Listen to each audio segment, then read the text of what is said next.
Hola mis amigos, espero que estén bien. Just kidding, unless you speak Spanish, in which case you understood that. If not, if you speak English, we'll just go with English. This month we're going to do a neat Spanish guitar lick, hence the Spanish. It's not really a true flamenco lick in the sense of tradition because we don't really use a pick in flamenco. Later on, we'll do some authentic flamenco licks, but for now, we'll just do something that's Spanish guitar or Latin rock using a pick. It's a really fun lick. I'm doing it on a nylon string guitar. You obviously don't have to. It'll sound more authentic if you do. But you could do it on a steel string or on an electric. If you did this on an electric, it would kind of have a Santana type of vibe. So, Latin rock, it lends itself for that. So yeah, not a real flamenco lick as far as the picking technique, but it is as far as the harmony and the melodies involved. The Aeolian E natural minor scale is what we're going to be doing the lick out of, and that is used in flamenco all the time. So from a melodic standpoint, it's totally authentic. The picking is, like I said, not traditionally done, the pick, but we're doing this for fun. We can do whatever we want on the guitar. So it's also really neat because it incorporates a lot of neat techniques. So we have raking, or sweep picking. We have some alternate picking in there. We have a really special technique called rasgueado, which in Arkansas speak is rasgueado, and it's really cool. And we'll go over how to do that. And then we have hammer-ons and pull-offs and sliding. So this little phrase incorporates a nice little mixture of techniques, and I think it sounds really good. So as usual, I'll dive into it and break it down for you and hope you like it.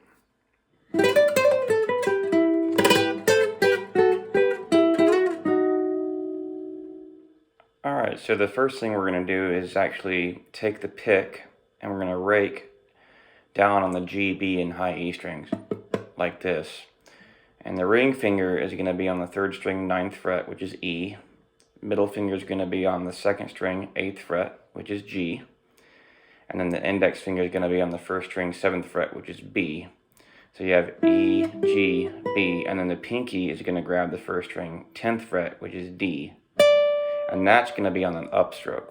So the notes are actually outlining an E minor 7 chord. So E, G, B, D. So this is an E minor 7 arpeggio. And even though on the tab portion that you can see on the screen, even though it says 3 separate downstrokes, it's actually not 3 separate downstrokes, it's 1. Unfortunately, the notation software doesn't really have a way of indicating that it's 1 downstroke that carries across 3 strings. So you might have to disregard that, and even though it has 3, just think of it as 1 downstroke that is raking across 3 strings, and then that 4th note we're grabbing on an up. So you can just practice it nice and slow.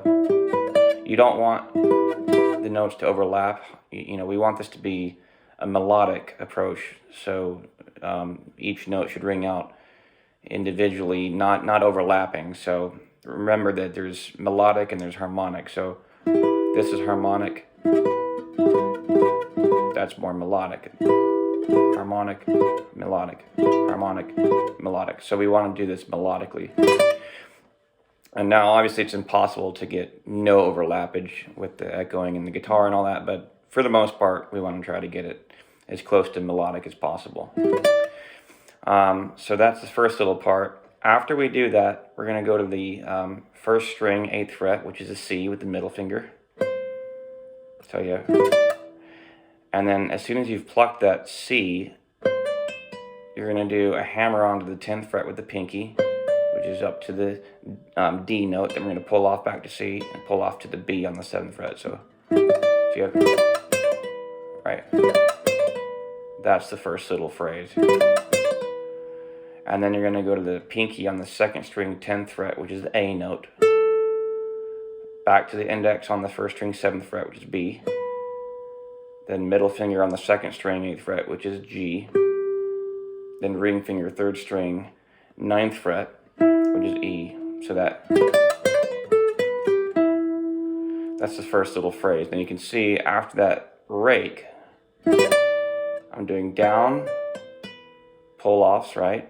Hammer-ons and pull-offs, then down, up, so just regular alternate picking. And you can add some vibrato on that E note at the end there. Then we have the really cool part, which is you're going to hold down the entire E minor chord, E, G, B. In this case, we do want it to be harmonic. We do want the notes to overlap.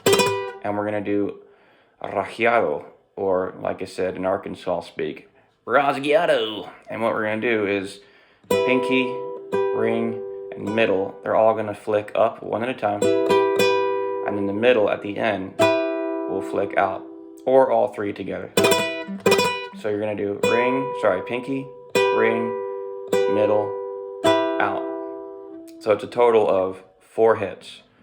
1, 2, 3, 4. It's really quick, and you want them to be very distinct. You want to try to avoid getting them jumbled all together. So you want to hear all together, one at a time, and then all together it sounds like one quick hit, sort of. I'm still holding the pick because I'm going to need that to then go. So these are a series of third intervals, okay, major and minor third intervals, and so we'll go over them individually. First, we're going to do the index finger on the first string, 7th fret, which is the B, middle finger on the second string, 8th fret, which is the G. So this is a major third interval. And for all of these intervals, I'm just picking down. Then we're going to go up to 8 and 10, which is A and C. So here's the A, here's a C. This is a minor third. So we're going from the major third to a minor third, back to the major third. So 7, 8, 8, 10, 7, 8. Then we're going to come down here to 5 and 7, which is another minor third. We have the A note held down on the first string, 5th fret, with the index finger, and then the ring finger on the second string, 7th fret, which is the F sharp. So F sharp up to A is a minor third. So you have. And we're going to go back to the G and B on the 8th and 7th frets. And then what we're going to do is take the index off, put the ring finger on the 3rd string, 9th fret, which is a minor third again. We have the E up to the G, which is another minor third. And then we're going to pluck that again and slide to the 11th and 10th frets. So this right here would be F sharp up to A again. Same thing we did over here. We're just doing it over here this time so that we can get that slide. And then at the very end, we're going to grab the 2nd string, 7th fret, which is the F sharp with the index finger. And then the ring finger is going to go up here to the 3rd string on the 8th fret, which is the D sharp. And that is a minor third again. So you have.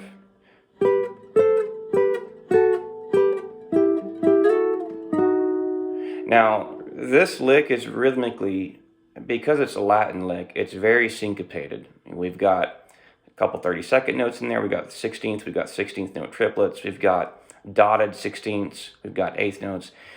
If you were to enter in the notation that's right about down here, and you were to listen to a computer play that back, it's going to be a lot more robotic sounding.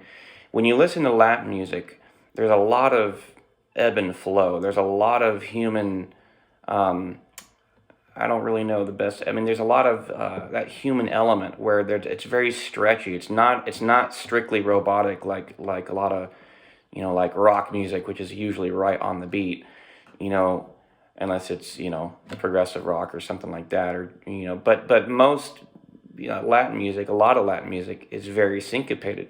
So we do write the rhythms kind of set in stone on the page or on notation software. But when you play it, it doesn't translate quite the same as it would on the notation software. It's going to be a little more stretchy, a little bit. There might be a little bit of lag on certain notes.